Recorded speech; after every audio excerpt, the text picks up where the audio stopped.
Hello everyone, स्वागत है आपको अपने इस चैनल ब्लास्ट एकेडमी पर। तो कैसे हैं आप सब? आशा करती हूँ मैं आप सब लोग एकदम मस्त हैं, स्वस्थ हैं, अपनी पढ़ाई में अच्छी तरीके से व्यस्त हैं।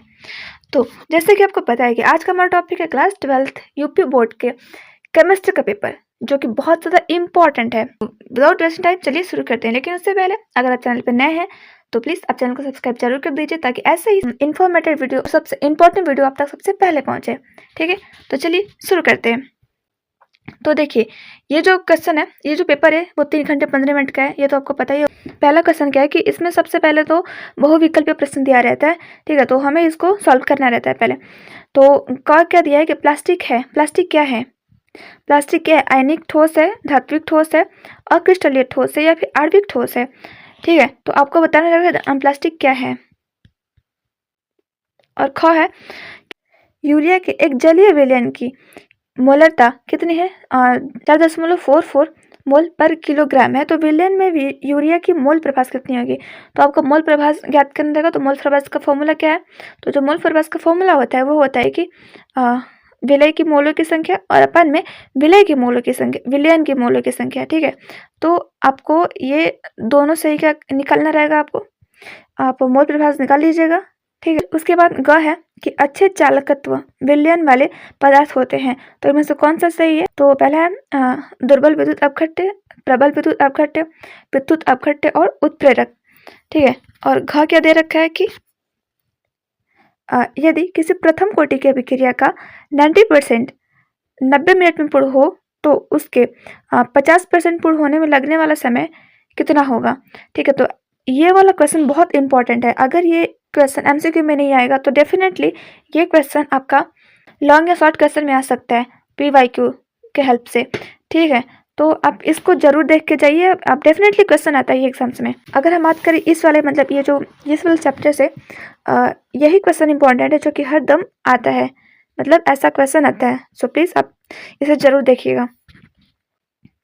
तो अगला क्या है कि इनमें से कौन NaNO2 प्लस HCl के साथ अभिक्रिया करके अल्कोहल देता है? ठीक है, इसमें से कौन सा जो है इसके साथ रिएक्शन करके अल्कोहल देगा?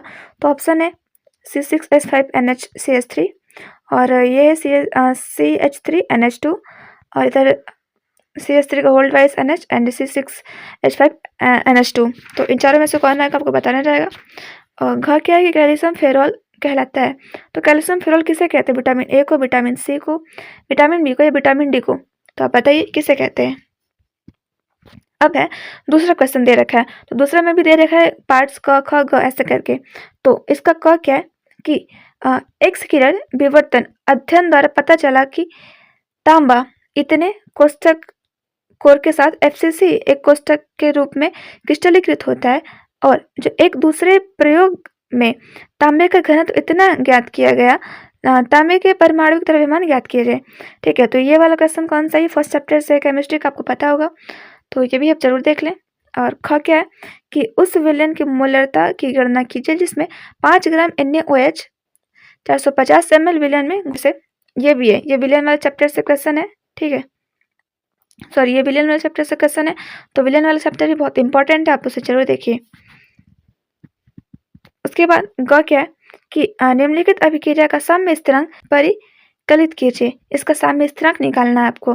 ठीक है, और सबसे इंपॉर्टेंट क्वेश्चन कि समांगी तथा विसमांगी उत्प्रेरण को उदाहरण द्वारा समझाइए, और इसमें डिफरेंस भी लिखने को होता है कि समांगी और विसमांगी में डिफरेंस लिखिए। ठीक है, तो आप ये वाला क्वेश्चन भी जरूर देखें। उसके बाद आता है थर्ड नंबर क्वेश्चन। तो थर्ड में क क्या है कि किसी ताप पर शुद्ध बेंजीन का वाष्प दाब इतना है तथा उसका 0.5 ग्राम अवाष्पशील विद्युत अपघट्य ठोस को 39.0 ग्राम बेंजीन मोलर द्रव्यमान 78 ग्राम प्रति मोल में घोला गया, प्राप्त विलयन का वाष्प दाब इतना है, तो ठोस मोलर द्रव्यमान क्या होगा? ठीक है, तो ये भी कौन सा है? ये भी विलयन वाले चैप्टर से ही है। तो देखिए, विलयन वाले चैप्टर से यहाँ पे 2 क्वेश्चन आ गए हैं। ठीक है, और समांगी विसमांगी मिश्रण भी है, तो वो मतलब कह सकते हैं कि 4-5 क्वेश्चन एक ही चैप्टर से आ जा रहे हैं। तो सोचिए, विलयन चैप्टर बहुत ज़्यादा इंपॉर्टेंट है, तो प्लीज़ आप उसे पूरा अच्छे से पढ़ लीजिएगा। ख वाला क्वेश्चन क्या है कि निम्नलिखित पर संक्षिप्त टिप्पणी लिखिए। तो ये कौन सा सीसा संचायक सेल है, और दूसरा है मानक इलेक्ट्रोड विभव। ये मानक इलेक्ट्रोड विभव बहुत इंपॉर्टेंट टॉपिक है। ठीक है, तो हालांकि ये जो वीडियो है इसमें सबके सब बहुत इंपॉर्टेंट है क्योंकि ये प्रीवियस ईयर में आए हुए सारे क्वेश्चंस हैं, ठीक है। लेकिन इसमें से कौन ज़्यादा है तो वो है विलियन चैप्टर वाला, सबसे ज़्यादा इंपॉर्टेंट है। तो ग की अगर बात करें हम तो अधिशोषण और अवशोषण के अंतर को स्पष्ट कीजिए, प्रत्येक एक एक उदाहरण भी दीजिए, ठीक है। तो आप अधिशोषण और अवशोषण में भी डिफरेंस देख लीजिएगा। उसके बाद है घ, क्लोरीन के ऑक्सी अम्लों की संरचना दीजिए, ठीक है। तो क्लोरीन के ऑक्सी अम्लों की क्या संरचना देना है यहाँ पर, ठीक है। तो ये था थर्ड। अगर हम बात करें फोर्थ नंबर की तो इसमें क्या है कि परिवर्ती ऑक्सीकरण अवस्थाओं में से क्या तात्पर्य है, ठीक है। तो ये ऑक्सीकरण अवस्था वाले चैप्टर से है, ठीक है। और इसे संक्रमण तत्वों के संदर्भ में समझाइए, ठीक है। तो ये था क नंबर। और बाकी ख की बात करें तो एनिलीन के 2 रासायनिक परीक्षण लिखिए, ठीक है। एनिलीन के बारे में हमें लिखना है। ग क्या है, संघनन बहुलीकरण को उदाहरण सहित समझाइए। संघनन बहुलीकरण को समझाना है और एग्जाम्पल देख करके।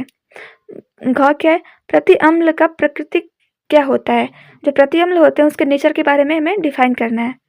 5वें नंबर क्या है कि प्रथम कोटि की अभिक्रिया, ठीक है, ये भी के लिए निम्नलिखित व्यंजक की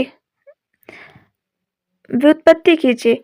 प्रथम कोटि की जो अभिक्रिया है ये तो आप जरूर से जरूर देख के जाइएगा।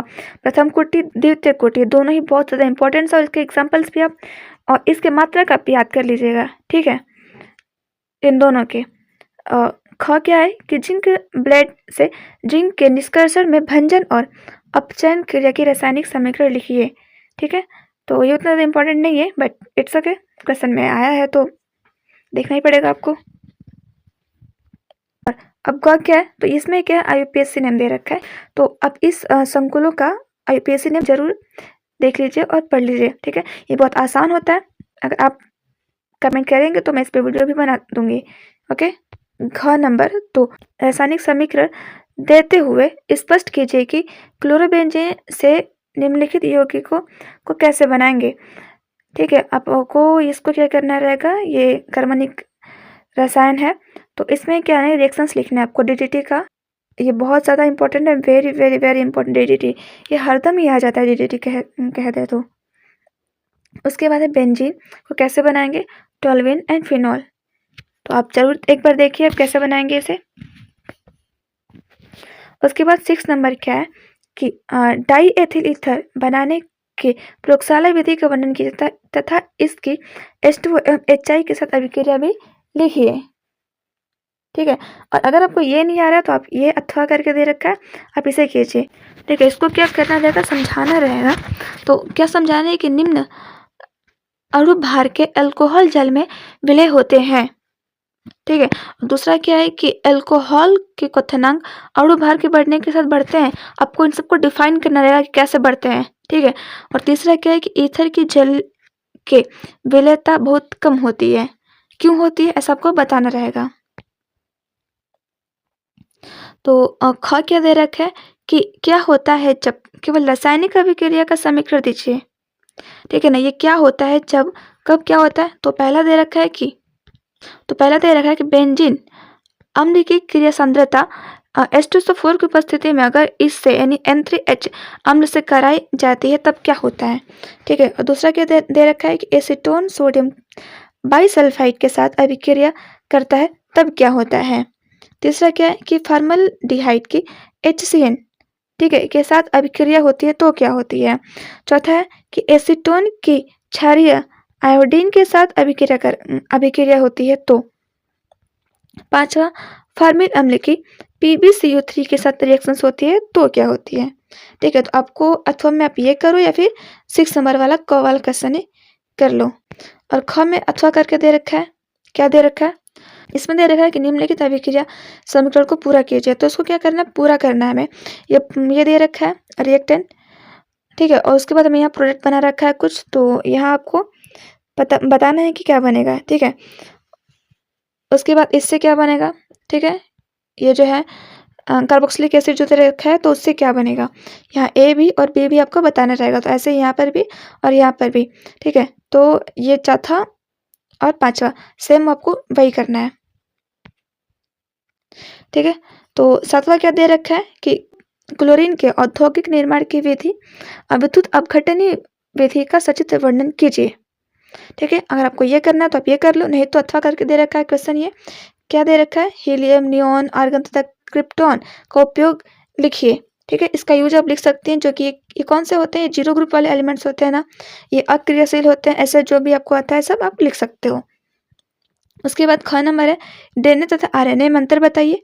और डीएनए फिंगरप्रिंटिंग क्या है, ये तो बायोलॉजी का टॉपिक है, तो आप तो आसानी से कर सकते हैं इसको। और हमारे बॉडी में प्रोटीन का क्या कार्य है। ठीक है, तो ये जो क्वेश्चन है ये सब ये बायोमोलिक्यूल से लिए गए, यानी कि जैव अणु से लिए गए हैं। और इसको नहीं करना तो इसको कर सकते हैं, आपके हार्मोन्स के वर्गीकरण के विस्तृत रूप समझाइए। ठीक है, तो क्लियर। अगर आपको इन सब का सॉल्यूशन आता है तो बहुत अच्छी बात है, लेकिन अगर नहीं आता है तो आप कमेंट कीजिए, मैं इस पर वीडियो जरूर बनाऊंगी। ठीक है, तो फिर से मिलते हैं एक ऐसे मॉडल पेपर के साथ।